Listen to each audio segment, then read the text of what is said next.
Hi guys! Magandang gabi and welcome back po dito sa Gandara SRU channel. Ayan, happy Tuesday evening sa atin pong lahat.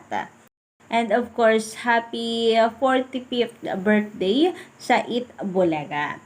So, kamusta po kayo? Kamusta ang panonood ng Itbulaga? Kamusta po ang celebration nyo sa inyong mga tahanan? For sure, meron pong mga naghanda rin sa kanilang mga tahanan para po sa 45th birthday. Excited lang, Peg. 45th birthday ng Itbulaga. Anyway, share out po pala sa lahat ng mga nandito ngayon na nakikinig at nakatambay sa aking channel. Yung mga talagang nag-antabay po sa akin pong update. Ngayong gabing ito, maraming salamat. Sobra ko pong na-appreciate ang inyo pong pagsuporta sa atin pong munting tahanan. Ganun din po sa inyo pong pagsuporta lalong higit sa Itbulaga, sa TVJ, sa kanila pong journey. Bagong journey matapos po nilang mawalay sa taping. So, andito na naman nga po akong muli nagbabalik mga kadarbikan. So, pamagatiid ang latest update and fresh happenings patungkol sa TVJ. Basta mga balita na may kinalaman sa Itbulaga, sagot na po natin yan. Ganun din sa mga balita at chika tungkol sa loob at labas ng showbiz. Kaya naman, kung di ka pa nakaka-subscribe, i-click mo na yung subscribe button at notification bell para mag-i-updated ka at ma-notify every time na may bago po tayong reaction na videos patungkol sa mga nasasagap natin. Araw-araw mapabalita man po yan sa Itbulaga or mga chika sa loob at labas ng showbiz. So for tonight's video, may kinalaman nga po sa anibersaryo ng Itbulaga ang atin pong pag-uusapan sapagkat kanina nga po ay isinelebrate ng TVJ ang 45 years birthday ng Itbulaga. So kanina nga po nila idinaos ang kanila pong 45 years and nakakalungkot lang dahil wala po si Maine Mendoza. Kumbaga hindi po kompleto ang mga Lichita Americans.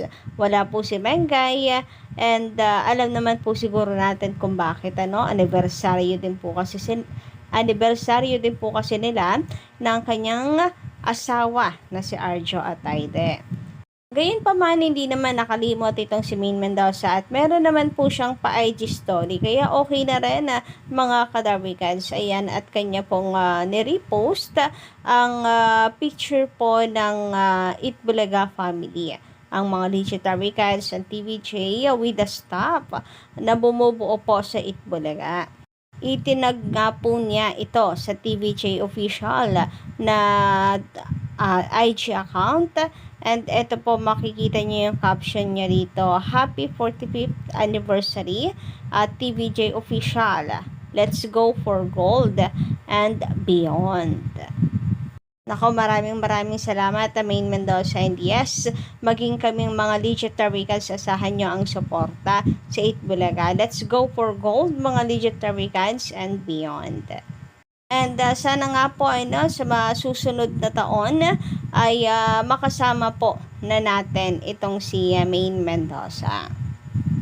And hoping meron siyang production number ang mga legit Darwikans sa susunod pong taon ng Itbulaga. Medyo po kasi simple yung naging celebration ngayon ng TVJ. Masasabi po natin na very simple talaga ang napili pong tema ngayon ng TVJ, na kung saan mauunawaan naman po natin ang main na reason ng mga kapatid na ipaliwanag na rin po yan ng TVJ kung bakit mas pinili po nila ang mas simpleng selebrasyon ng Itbulaga. Katunayan nga niya na mga kapatid, meron pong naging pahayag. Ito pong si Bossing Vic Soto kanina dyan sa Itbulaga. So hayaan po ninyo na ulitin ko mga kadarwikans, no? By the way, maituturing ko po pala na isang malaking sampal po at tabuelta ito ni Bossing Vic Soto, lalo na po sa mga tape defenders na kalaban po natin. Yung mga bashers na panay po ang tira sa Itbulaga.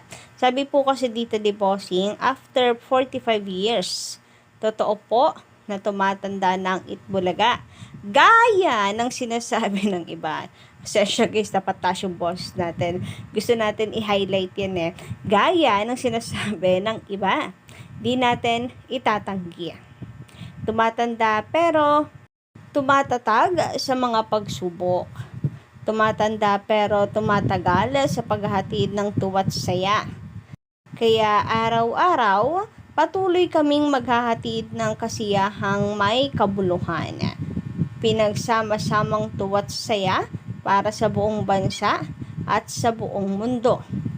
Para sa 5 years to 5 decades, tuloy ang mas masaya at mas makabuluhang bayanihan dito sa Itbulaga. Grabe, malaman na malaman yung kasiyahang may kabuluhan na word nitong si Bossing Vic Soto. Totoo naman kasi yan. Kasi hindi lang po sila for entertainment.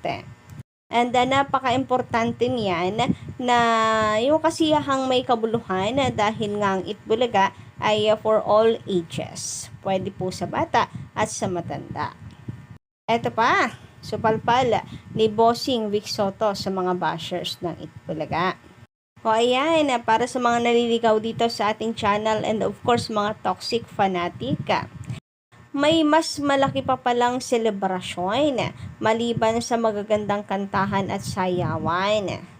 Gagawin din natin yon para sa panahong ito.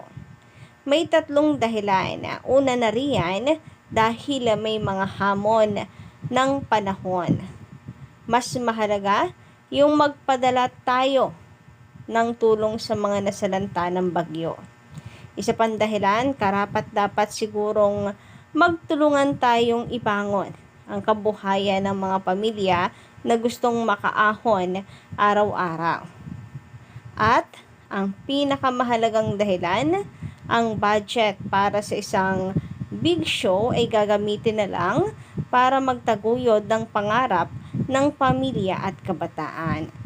O ayan, para po sa mga mapaghanap pa. Para sa akin, napakaganda po nung layunin ng Itbulaga. Anihin mo nga naman, yung Ingrande, nagsasaya kata, pero ang dami pong malungkot sa panahon ngayon na mayroon naman silang kakayahang tumulong, so bakit hindi na lang? And yun yung magandang selebrasyon eh. Yun yung mas magandang gawin ngayon in short.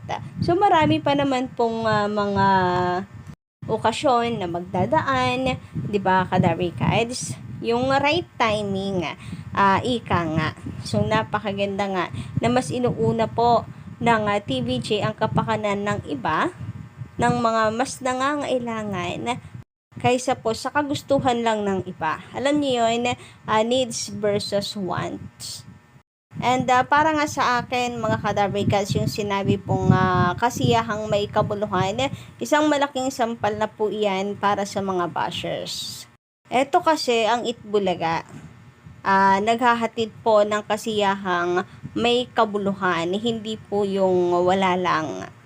Puro kalokohan at puro kasamaan. Yung alam niyo yun, bukod sa gawa, bukod po sa kilos, pati po yung lumalabas sa bibig. Para lang sa tinatawag na pagbibigay saya sa kanilang mga viewers. So mas okay para sa akin itong kasiyahang may kabuluhan. Samantala, sabi naman dito na si Roy Mesiano Mocol about sa nagdaan nating update. Shoutout po sa inyo, magandang gabi. Tungkol nga po ito doon sa Dear Itbulaga. May nakokornihan po kasi na puro na lang daw birthday ng bata. Yung wini-wish ng mga sender doon. Para bang walang-wala daw kahit cake, may pamasahe naman daw papunta sa EB. Sabi dito, kahit naman sila yung gumastos ng pamasahe sa pagpunta sa Itbulaga, yun naman ay para lang mapasaya yung bata. Saka, pinapalitan naman ng Itbulaga yung ginamit na pamasahe ng letter sender. And gano'n naman kasi talaga mga magulang, lahat po ay gagawin para po sa kanila mga anak. Grabe naman po yung commenter kasi talaga. Parang napakalaki po ng problema sa mundo. Parang kinanya na niya lahat-lahat. Kaya pati itong mga letter sender sa Itbulaga, pinupunteriya mga Kadari Kids. So, kayo ba guys, anong inyong opinion naman patungkol dito? Pa-comment ka lang po dyan sa baba. And of course, don't forget to click the subscribe button and notification bell para sa iba pang mga balita.